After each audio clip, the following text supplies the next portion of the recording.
They replied, "Some say John the Baptist, others say Elijah, and still others Jeremiah or one of the prophets." "But what about you?" he asked. "Who do you say I am?" Simon Peter answered, "You are the Messiah, the Son of the living God."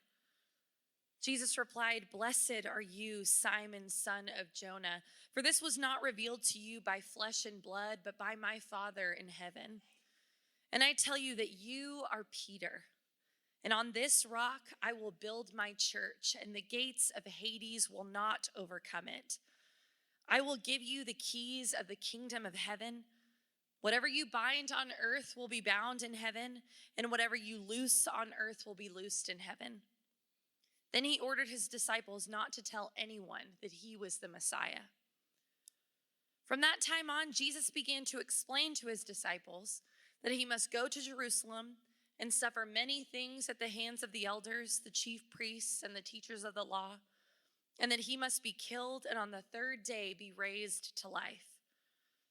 Peter took him aside and began to rebuke him. "Never, Lord," he said, "this shall never happen to you."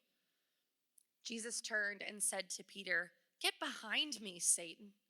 You are a stumbling block to me. You do not have in mind the concerns of God, but merely human concerns." Then Jesus said to his disciples, "Whoever wants to be my disciple must deny themselves and take up their cross and follow me. For whoever wants to save their life will lose it, but whoever loses their life for me will find it. What good will it be for someone to gain the whole world, yet forfeit their very soul? Or what can anyone give in exchange for their soul? For the Son of Man is going to come in his Father's glory with the angels, and then he will reward each person according to what they have done. Truly, I tell you, some who are standing here will not taste death before they see the Son of Man coming in his kingdom." After 6 days, Jesus took with him Peter, James, and John, the brother of James, and led them up a high mountain by themselves. There he was, transfigured before them. His face shone like the sun, and his clothes became as white as light. Just then, there appeared before them Moses and Elijah talking with Jesus.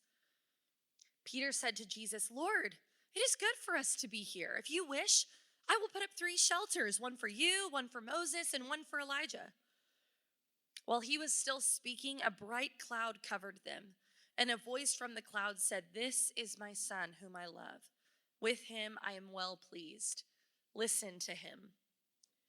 When the disciples heard this, they fell face down on the ground, terrified. But Jesus came and touched them. "Get up," he said. "Don't be afraid." When they looked up, they saw no one except Jesus. As they were coming down the mountain, Jesus instructed them, "Don't tell anyone what you have seen until the Son of Man has been raised from the dead." This morning, thank you, my friend. This morning, I want to talk to you about a question that I ask myself quite often. Perhaps you have too.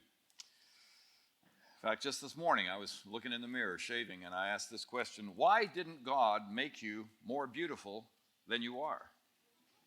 Maybe you've asked yourself that. Maybe you should. Okay, now you're with me. Good, thank you. Before I get into this, I want to say how much fun I've had being with you all this weekend. It's been a lot of fun. Thank you very much for having me here. Really good. And not everywhere I go is a lot of fun. I was introduced once in front of this big auditorium in a university in California. And I was a little bit trepidatious about the experience, and my trepidation was not alleviated by the terrible introduction I got. The chaplain for the university, I clearly hadn't prepared. And so what he did, though, is bring a little video that just before I'm about to speak to this large group of students on something important, he shows a video, clearly just shot with his phone, of his 4-year-old niece. And, that's super cute, and she's being cute, and she sings a little song. about how she's a caterpillar for Jesus. And I'm a caterpillar for Jesus, she says, and I crawl along for him. And, that's awfully cute, although the lyrics stretch a little bit. And then, eventually I'll be a butterfly for Jesus at the end, as adorable. And I kept waiting for the payoff, and there was none. Like, I just wanted to show you all my cute niece, and now Dr. Stackhouse. How do you follow that, right? Never work with dogs or children. I mean, it's just we've done much better here. I'm glad to say we have done a lot better here, and thank you very much for that lovely reading of that terrific passage. Now that's a bit of a long passage, so let's walk back to verse 13. This is Matthew 16. If you have your Bible with you, starting to read at verse 13. What's happening here, right, is that Jesus and his disciples have had quite a lot of experience together now. It's Matthew 16. We're well into the gospel according to Matthew. They've seen a lot about Jesus. They've seen Jesus do things. They've listened to him. And so he checks in with them and says, who do people say that I am? What's going on out there? How is the message landing? And they say, basically, great. I mean, the people love you. They're reaching for the top drawers of nice things to say about you, right? You're a prophet. You're maybe John the Baptist come back from the dead. You're Elijah. You're Ezekiel. You're way up here. And Jesus said, well, who do you say that I am? And Peter is like this, because Peter's always like this. Oh, ask me. Ask me. Yes, Peter. Peter often has nothing to say and says it. But this time, a miracle happens. And Peter gets it right. He says, you are the Messiah, the Son of the living God. The disciples look at him strangely. That sounds like that could be true. And Jesus says, yes, it is true. But Peter is making quite a leap, right? He's making quite a leap. As impressive as Jesus has been, he doesn't look like any Messiah that the Jews were expecting. The main job of Messiah, the anointed one, for all the Jews in the first century, was to throw off the oppressors and to reestablish the kingdom of David and Solomon. That's what God's anointed one is to do, is to vindicate Israel. And Jesus doesn't look like he's doing that. But Peter thinks he maybe sees that, and he puts two and two together. No, he doesn't put two and two together. It's too big a leap from this uncredentialed rabbi traipsing around the countryside, doing signs and wonders and saying interesting things to get to Messiah. And Jesus says to Peter, blessed are you, Simon Bar-Jonah, for flesh and blood has not revealed this to you, but my Father in heaven has. This is a really important principle. Jesus is saying, you are gifted, you are blessed. He's not saying, good for you, you figured it out. He's saying, you've been given the gift of seeing that by my Father in heaven. There's no way flesh and blood can look at these dots and connect them and come up with Messiah, which is true of everybody who ever comes to Christ. It's just too big a leap. No matter how shiny and your apologetics are, no matter how clever your answers, there is no way to set up a set of dots, and then at the end of which is the conclusion, Jesus is Lord, and have people go, oh yeah, good, I'm in. Like that doesn't happen. It's always a gift of God. And so Peter in this situation concludes Jesus is Messiah. And Jesus says, good, that's right. That's a great gift from God. And the other disciples look at Peter and go, well, lightning can strike. It's amazing. He gets it right. And immediately Jesus begins to say that the Son of Man, his favorite name for himself, the Son of Man is going to have to suffer. He's going to be betrayed into the hands of the civic leaders and the religious leaders, and he is going to suffer and be killed. Now that's exactly what he's not supposed to do. Messiah is supposed to make other people suffer and die. Right, literally. Messiah is supposed to come and put his boot on Rome's throat. He is not supposed to suffer and die, let alone by his own people. That's exactly wrong. And Peter says, that's exactly wrong, Lord. That can't be right. All of our aspirations, not just my aspirations, not just the disciples' aspirations, all of Israel's aspirations rest on Messiah. Messiah can't suffer and die. That's exactly wrong. So Peter is not out of line here. He's speaking for everybody when he says that. And Jesus says, get behind me. Right? Get away from me. Get out of my path. Satan, the one who is against. You're now against me. You're now actually getting in my way. This is what has to happen. Well, this is too much for them. And Jesus says, don't tell anybody. You figured out that I'm Messiah. God has shown that to you. Don't tell anybody about that. Which is actually just a little quick phrase, but it's an odd thing to say. Like, they finally figured out who he is, and then he says, don't tell anybody. And the passage doesn't say why, but it hints why, because Jesus tells them first, don't tell them who I am. Then he says that the Messiah must suffer and die. And what's Peter's reaction? No. And Jesus realizes that's going to be everybody's reaction. If the word gets out that he's Messiah, people are going to flock to him for the wrong reasons. They're going to come to him as the Savior from Rome. And then he's going to disappoint them, and the whole thing's going to go off the rails. So he says, no, it's not helpful to the mission for them to know who I am. So just keep it to ourselves. I've got more things to teach you. And the next part of the passage where he talks about losing the world to save your soul and don't give up your soul in exchange for the world, he's saying you've got to raise your sights from the horizon of this world. That what's most important in the world is not getting rid of Rome. What's not most important in the world is to get Israel back into a position of peace and power and security. That's not important. What's not most important in the world is to make Israel great again. To coin a phrase. That is not what's most important in the world. What is most important in the world is to get right with God. That's what Israel needs. Everything flows from there. But until that's in place, merely giving sinful people more power isn't a good thing. So I'm not doing it. We're going to get you right with God first, then we'll see about the power and the glory that may come later on. First things first.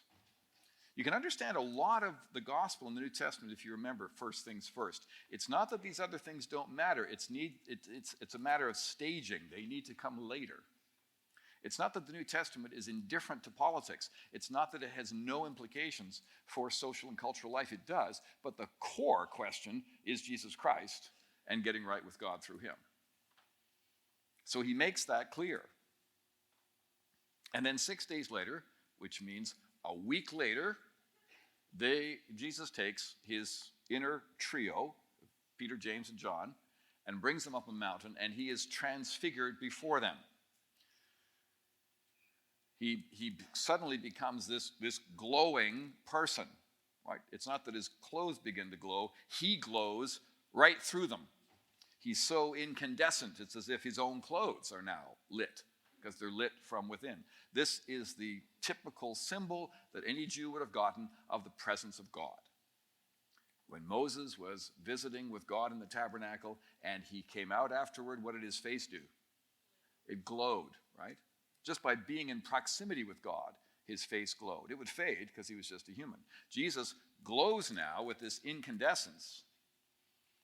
Well, that's something the disciples hadn't seen before. That's interesting. And then they look up and they see he's talking with Moses and Elijah. And again, any good Jew would know, the law and the prophets. The law and the prophets. The whole Old Testament is talking with Jesus. All of God's previous revelation is now talking with Jesus. Now, for a Jew, it would be unbelievable to be in the presence of Moses, the great Moses, and to be in the presence of the great Elijah, symbolic of the whole prophetic tradition. And these guys appear and they talk with Jesus as if he's their peer. That's amazing. They talk with him as if he's their friend. And Peter thinks, boy, our guy is great. Our guy is fit to have a conversation with Moses and Elijah. And he gets carried away, as Peter does. And he says, I want this to last. I want this to last and last and last. And on a Judean hillside in the middle of the day, that sun beats down on you pretty hard. You Texans know what I'm talking about, right? That sun can be pretty hard. And that's why he says, I want this to keep going. I want this to last. Let me build some shelters so y'all can keep talking and we can keep this going. He's not understanding. And then a voice from heaven comes to help him understand and says, this is my son whom I love. Listen to him.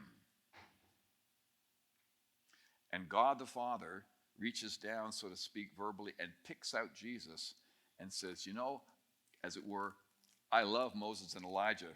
They're my guys, but this is my son. And they look up and they see just Jesus. That is as powerful a statement as you could make to a trio of Jews about Jesus' status, right? Better than Moses or Elijah. So it confirms what Peter was grasping toward at Caesarea Philippi, the previous chapter. It confirms that he's not just the top drawer of all the human beings that have ever lived. No, this is a different thing. This is a different guy. He's actually the Son of God. And then the light show fades, and they come down the mountain, and Jesus says, don't tell anybody about what you've seen until I'm raised from the dead. Don't tell them. I don't want you to tell them I'm Messiah, because that would arouse certain kinds of expectations. I certainly don't want you to tell them that I lit up and I actually talked with Moses and Elijah and God the Father picked me up. I really don't want you telling them that. Why? Well, imagine the pandemonium, the confusion and the excitement that Yahweh has come. And why is Yahweh coming? Of course, to get rid of Rome, right? That would only make things worse. So it's mission critical that they not say who Jesus is at that point. Right? You with me so far? Because you can imagine they would just be busting to tell people who Jesus was. You think you got a pretty cool rabbi? Let me tell you about our rabbi. Right? Let me tell you about our guy. Right? No, you can't say that because it's mission critical. Now, because I'm extremely well read, I want to refer not only to Bible, but also to another classic set of texts in the Western literary canon. In this case, I refer, of course, to the novels of Ian Fleming about James Bond. Now, I haven't actually read the Bond novels, but I have seen some of the movies as part of my cultural research. It's the only reason you should watch them. And among the many implausibilities of this implausible movie series is the idea that James Bond is a secret agent, and yet he's played by actors like Sean Connery and Pierce Brosnan and what's his name, Daniel Craig, right? Like, pour some water on yourself, we can keep going, right? I understand, I'm just helping you with it, okay? That's exactly my point, is that these guys are fabulously handsome men. And they walk into a room, everybody looks at them. The guy stays secret for like 5 seconds, right? He's completely miscast. I mean, real spies are ordinary looking. They blend in. You can't remember what they look like 5 minutes after they've left the room. There's no way that James Bond could possibly be a secret agent. I, on the other hand, looking like this, I come in, I come out, no one knows, no one cares. Steal the secrets, steal the girl, in, out, done, right? The name is Stackhouse, John Stackhouse.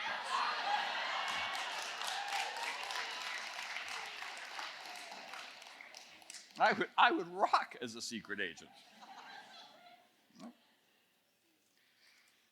See, the mission dictates the mode.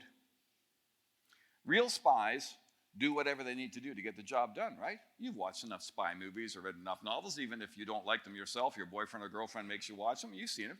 And the real spy movies, right? You stay in a crappy little hotel if you have to.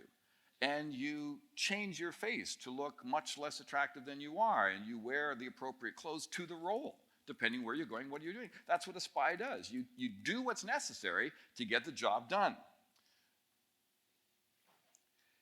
And this brings us to, I think, this question. But why did God not make us more beautiful? Why did he not make us more wealthy? Why did he not make us more talented than we are? Because he's trying to fit us for the job that we're supposed to do. So let's pick up on this question of beauty, because for one thing, beauty is, if anything, more of a problem in the Sun Belt than it is in the North, right? I mean, my sisters grew up in West Texas, and they learned to spend 2 hours primping before school every day because that's what everybody did. And if you wanted to compete, you better put the time in, right? And they didn't have to do that in the northern part of the country. And I love teaching in the northern part of the continent because the young women are like the guys. They throw on their sweats, a little scrunchy here, and they're good to go, right? And they come to class to focus on what's there. But some places here in the South, it's a whole nother thing. And so what happened? If God made us more beautiful than we are, this is an actual problem. I mean, suppose you're at work or you're trying to study, and near you is a truly beautiful person. You don't get any work done, right? Right? You're just constantly distracted by this person's beauty. By the way, if you're ever in a situation like that where you've got this sort of incredibly beautiful person that's wrecking your work, there's only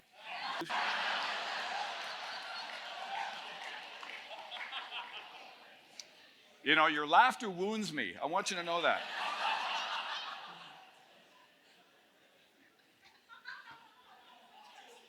I thought we were friends.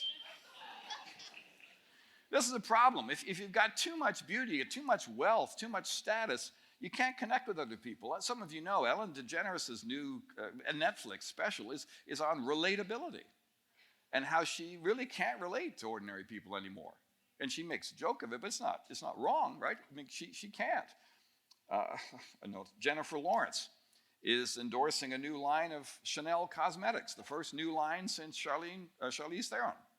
Say, how do you know that? God, I keep up, baby. I keep up.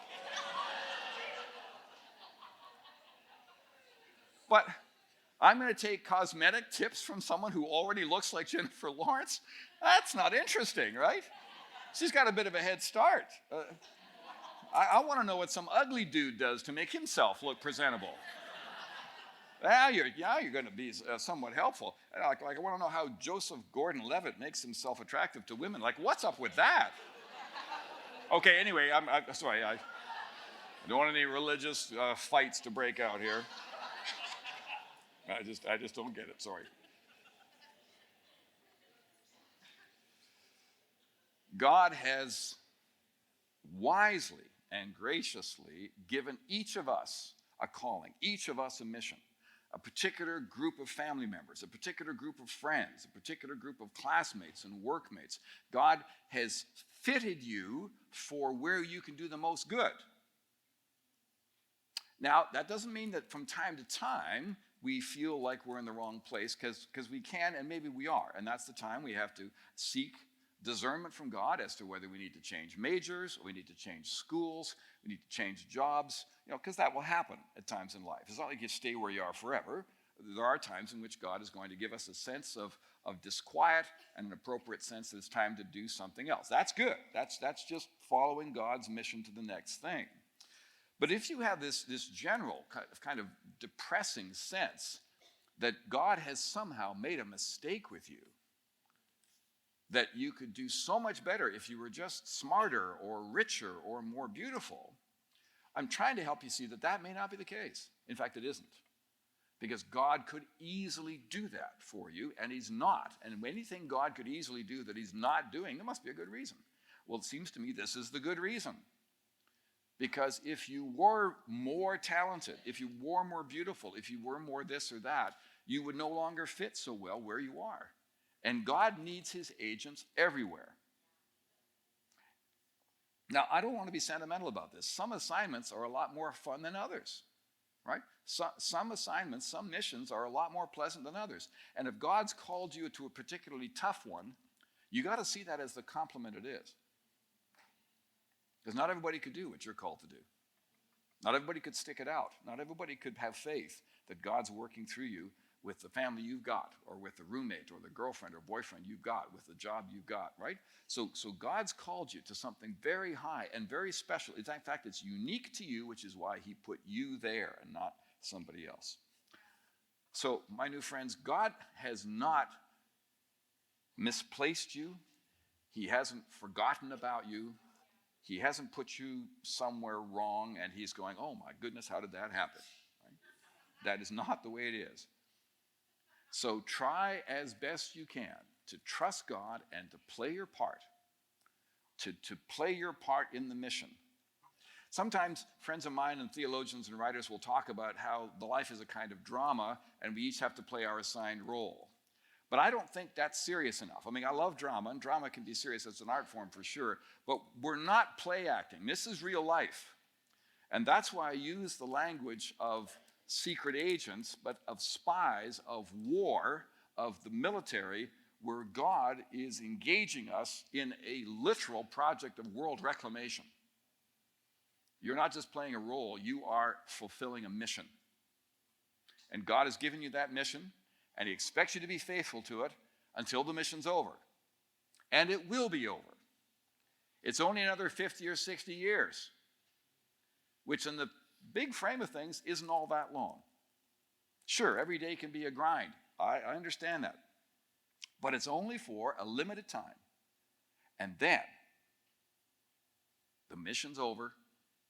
You get to go home, and God welcomes you and lets you be yourself. In fact, he lets you be the butterfly you were always meant to be. Let's pray.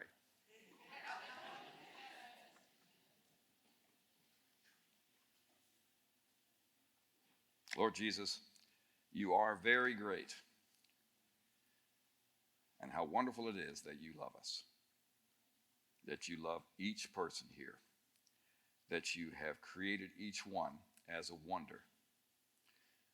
But we have to wear disguises for now, and some of those are painful, some of them are embarrassing, and they're hard to carry. So thank you that you'll carry them with us, that we can yoke up with you, and we walk always with you as our partner. Sometimes it's more than we can bear, but that just reminds us we need to reconnect. And so I do pray for each of my new friends that you will help each one to be encouraged, that you do love us, and you have great things in store for us. And in the meanwhile, some pretty important work to do. May we do it well, please. Amen.